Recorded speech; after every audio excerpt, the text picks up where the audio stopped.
funding for this program was provided by the Annenberg CPB project.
When a torque acts on a spinning object, the angular momentum changes.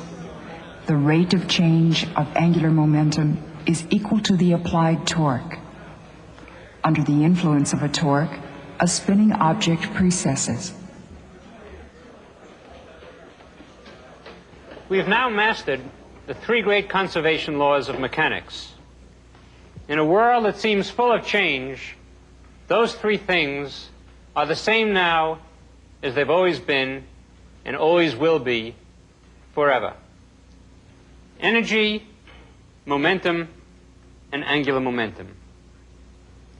But there's something strange about those laws.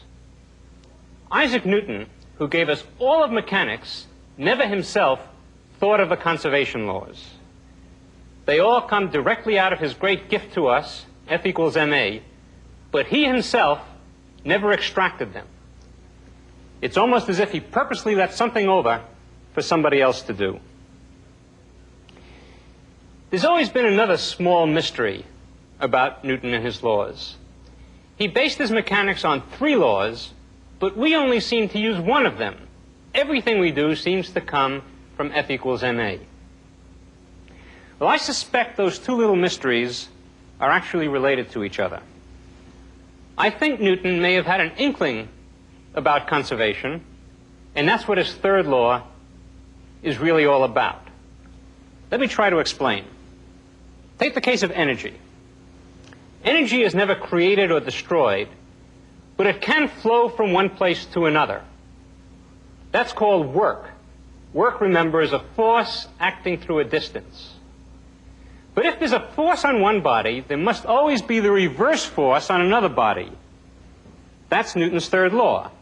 And that means when work is going into one body, it's always coming out of something else. And that's the way energy is conserved. Or momentum. Force is the rate of change of momentum. But if there's a force causing the momentum of one body to change, there must be the reverse force acting on another body, causing its momentum to change in the opposite direction. And that's why momentum is conserved. And the same is true, once again, of angular momentum. Torque is equal to the rate of change of angular momentum. But a torque on one body always implies a reverse torque on another. And so angular momentum flows from one body to the other, and angular momentum is conserved. And so you see, all three conservation laws can be thought of as coming out of Newton's third law. Well, our subject for today, once again, has to do with torques and angular momentum. As a matter of fact, I think it's time we had a little torque.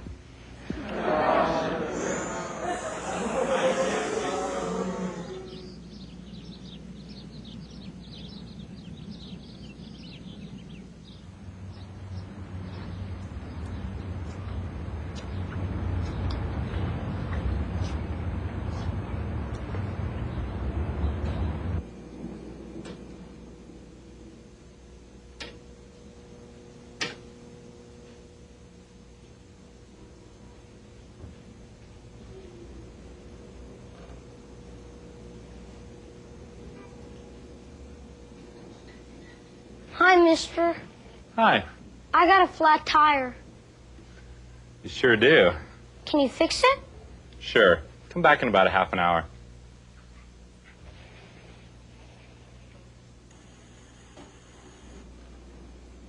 Long before there was the bicycle, there was the wheel itself. And long before that, there was simply the foot.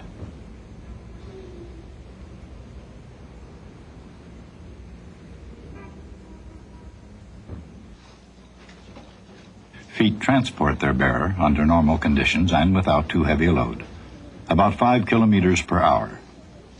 Feet operate by man, woman, or child power. The advance of culture can be traced along the path of rapidly improving systems of transportation. Before humans let their fingers do the walking, they called on beasts of burden. Beasts and burdens differed in different cultures.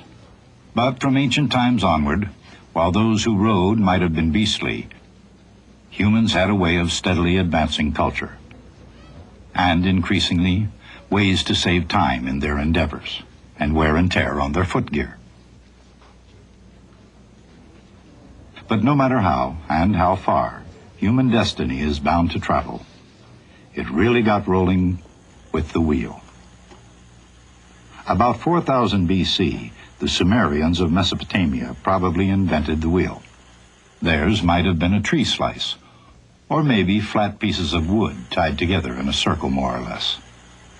But there's one thing about wheels that hasn't changed since then. Wheels are designed to spin. There's nothing special about a wheel that's not spinning. Forget to hold it up, and it'll fall over like anything else. The force of gravity naturally tips the wheel down. In other words, if the wheel doesn't spin, it has no place to go but down. But a spinning wheel is quite another matter. A spinning wheel has angular momentum, and remember, there's that strange twist when momentum's angular. It's not the force that changes angular momentum. It's the twist. If R cross F equals 0, the angular momentum is conserved.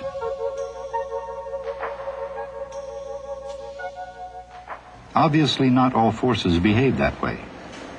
For example, to open a valve or to get a wheel rolling, twist is just what's needed.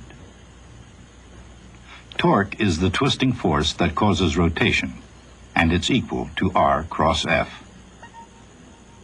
But a spinning wheel is already rotating. It has angular momentum to start with. Now, torque can make that angular momentum change, but in a different way. In fact, now gravity can play a strange trick. Its force is downward, but the torque is sideways. According to the equation tau equals dl dt, the angular momentum will rotate sideways. And rather than fall down, so will the wheel itself.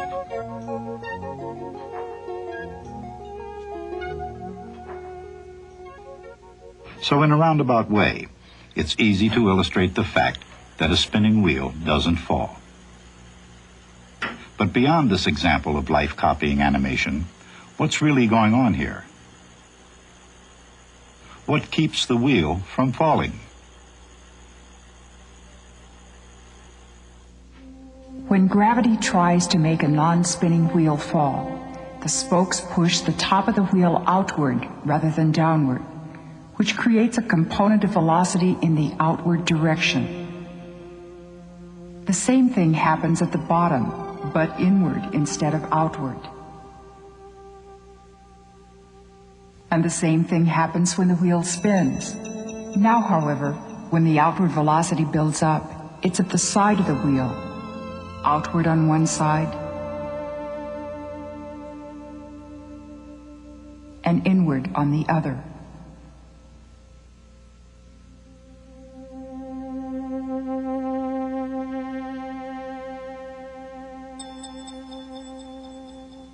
Each spoke adds its own push at the top, causing a jog at the side.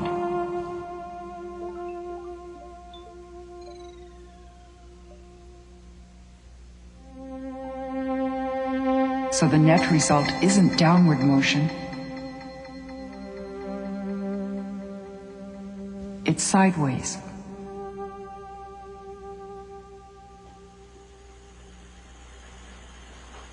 Once the wheel starts going around that way, it's called precessing.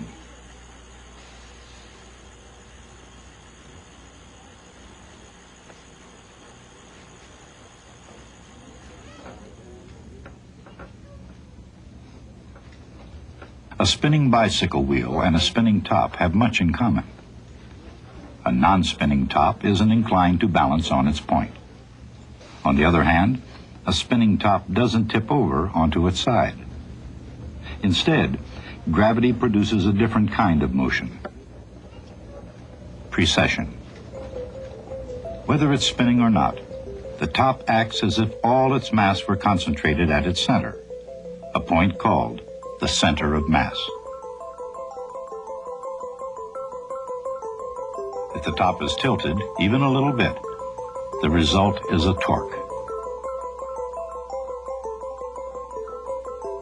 When this happens to a spinning top, the torque nudges the angular momentum of the top around in a little circle. Round and round she goes, with a little bit of friction coming along to cause heating at the point of the top. And of course, whenever heat's produced, a certain amount of energy is lost. That's because heat, which is the random motion of molecules, is itself another form of energy. Everything, absolutely everything on Earth has a certain amount of heat, and therefore a certain amount of energy. And no matter where that energy resides, within a crackling fire, or a crackling flow of ice, or the potential energy of a gyroscope that seems to resist gravity, all energy, no matter its form, is always conserved. That's the conservation of energy. It's a profound law of physics, and so universal it can be seen even in the precession of a toy. Here too heat's being produced. Some of that energy comes from lowering the center of mass of the toy, which sinks lower as the object's precession gets larger. But despite the loss of energy, rotation continues with remarkable stability. Round and round she goes, and round she'll continue to go, until something interrupts the precession. Of course, before something interrupts their precession, tops and toys can precess in the most amazing and amusing ways.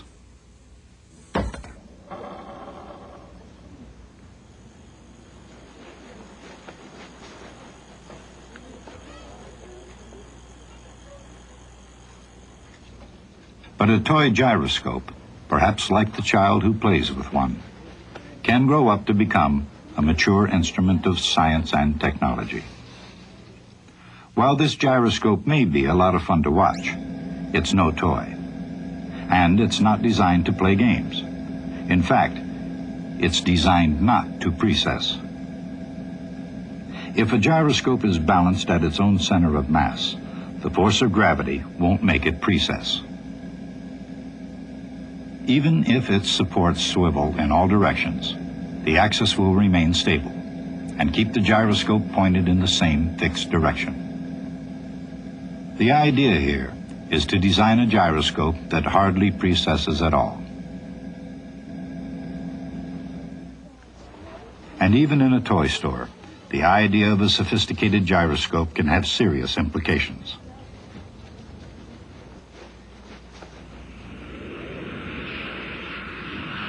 In the real world, aided by gyroscopes, any deviation from a predetermined heading in an aircraft or submarine can be detected and corrected automatically.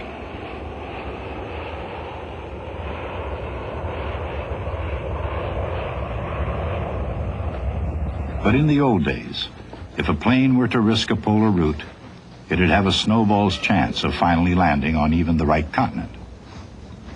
Close to the pole, a magnetic compass is no use at all.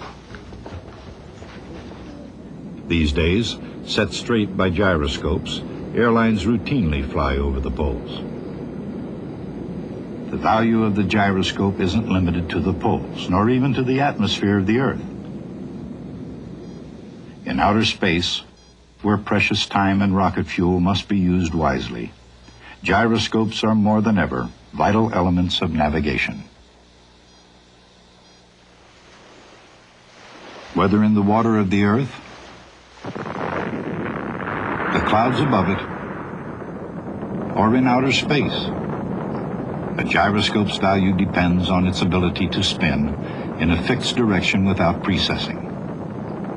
Gyroscope designers reduce precession by eliminating torques and improving design.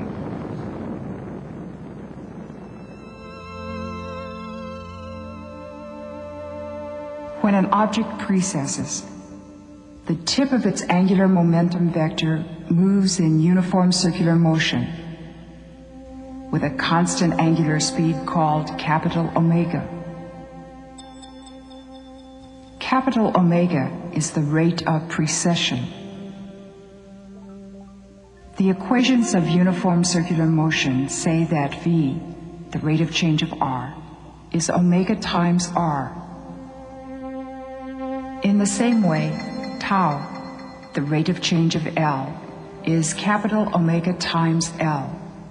So omega is just torque divided by L.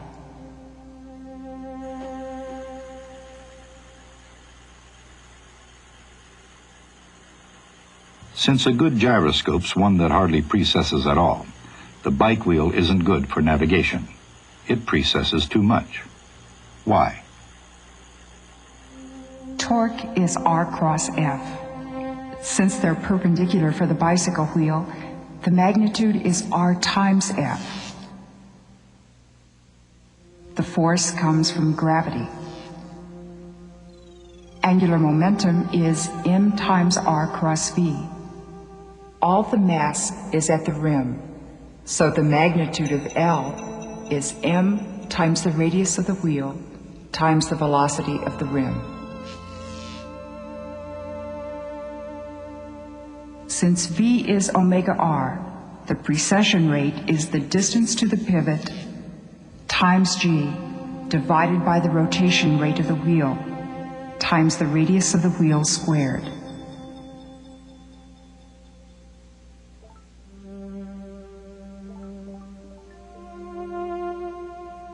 The gyroscope will precess least if it's spinning fast, if the wheel is large, and if it's carefully balanced.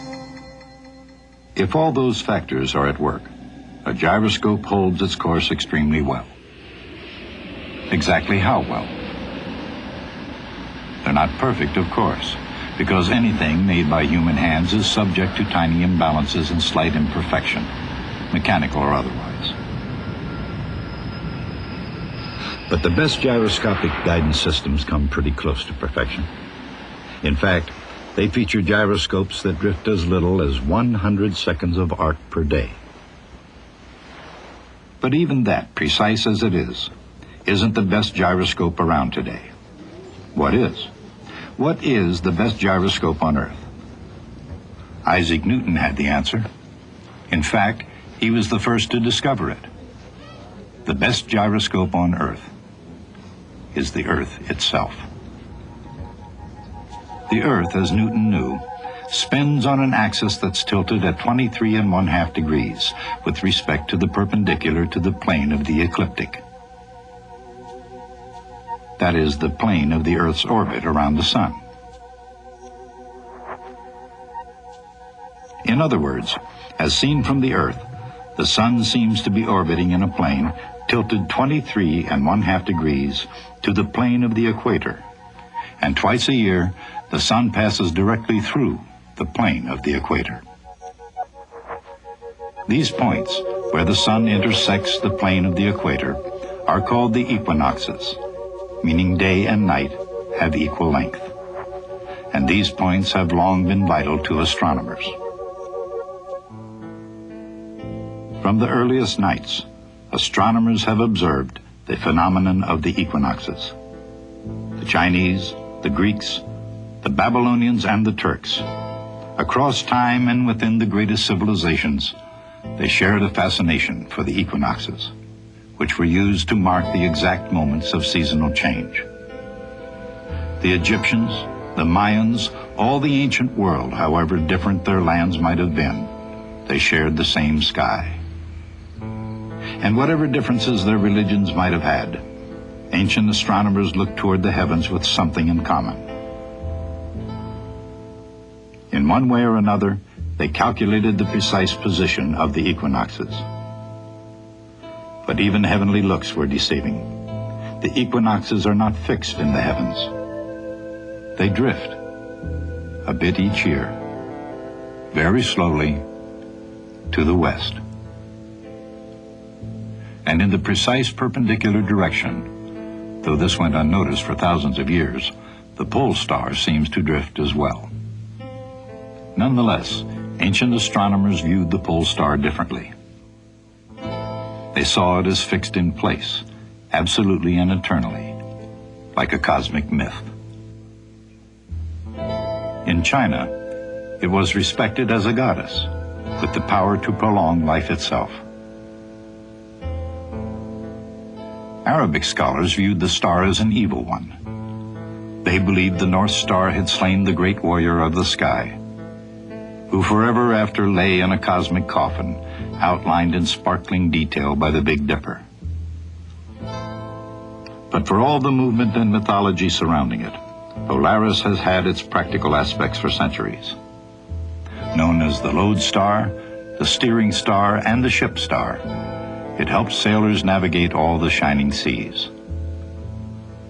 When the Egyptians built the pyramid of Khufu, they seem to have carried out their plan in light of the pole star itself, which was visible from the bottom of one of the pyramid's deep shafts.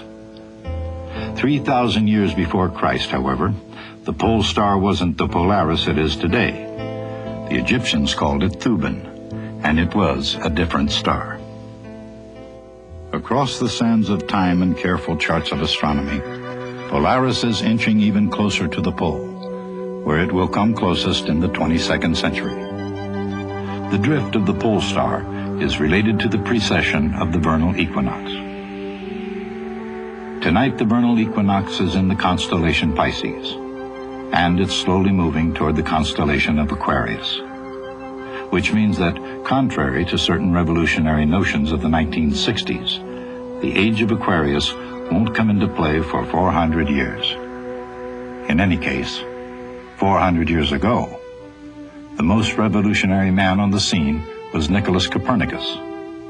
In 1543, De Revolutionibus presented an explanation for the phenomenon of migration in the heavens. The precession of the equinoxes, he wrote, is due to the axis of the Earth slowly tracing out a circle. While Copernicus understood equinox precession better than anyone before him, it took Isaac Newton to explain it fully. His explanation for the drift of the equinoxes came from his discovery that the Earth is a gyroscope, and from his knowledge that the Earth isn't perfectly spherical. If the Earth were perfectly spherical, the sun would exert no torque on it, but it's not. So like any other gyroscope, the Earth precesses. Rotating about its axis causes the Earth to bulge slightly at the equator. The sun's gravity, acting most strongly on the nearest bulge, exerts a small torque about the Earth's center when the sun is on one side of the Earth, and when the sun is on the other side, a torque in the same direction.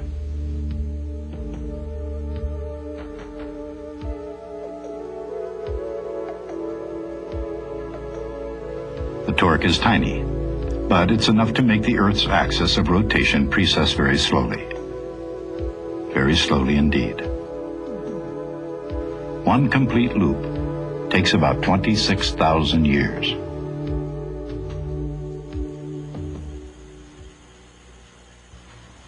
Compare that to this gyroscope, which precesses through a complete cycle every few seconds.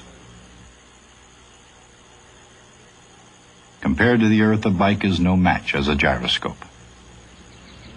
It's hard to imagine a better gyroscope than the Earth, but harder still to imagine riding it home for lunch.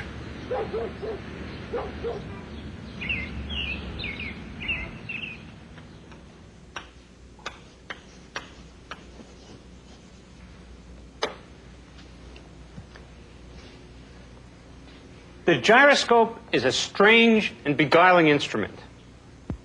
But what I always find most amazing is the fact that Newton understood it and was able to explain the precession of the equinoxes. Anyone else who had done that and only that would be remembered today.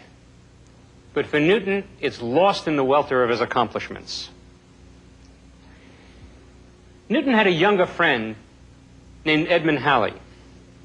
And one day, in 1684, he casually told his friend that he had discovered that an inverse R-squared law of gravity would give orbits for the planets in the form of conic sections.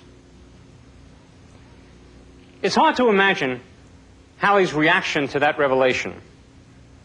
Being Newton's friend couldn't have been very relaxing in the best of circumstances, but Newton had just told him that he had discovered the key to the universe.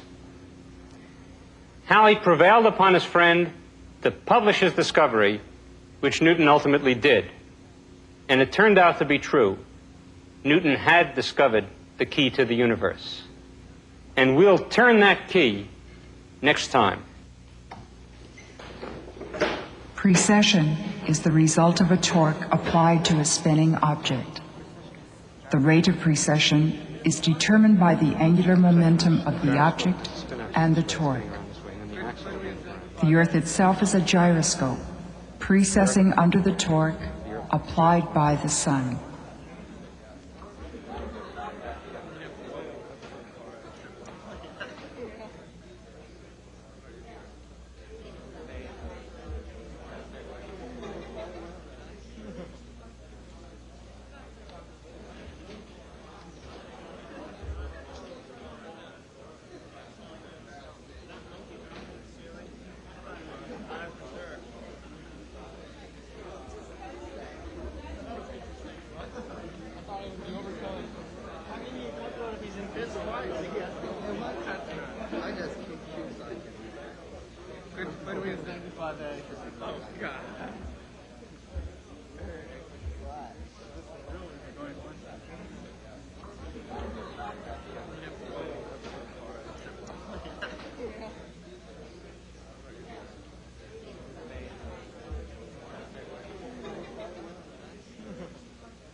Funding for this program was provided by the Annenberg CPB project.